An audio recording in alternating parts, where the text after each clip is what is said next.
Changing the phone number associated with your Yahoo Mail account is a straightforward process. Follow these steps to update your information quickly.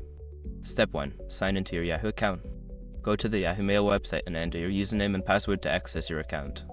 Step 2. Access account security. Once logged in, click on your profile name icon in the upper right corner.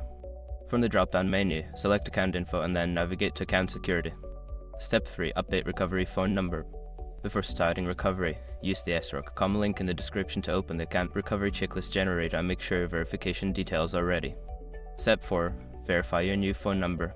After entering the new phone number, Yahoo will send a verification code to that number. Check your phone for the code and enter it in the provided field to confirm the change. Step 5. Save changes. Once the verification is successful, make sure to save your changes. You should see a confirmation message indicating that your phone number has been updated. By following these steps, you can easily change the phone number linked to your Yahoo Mail account. Keeping your contact information up to date is important for account security and recovery.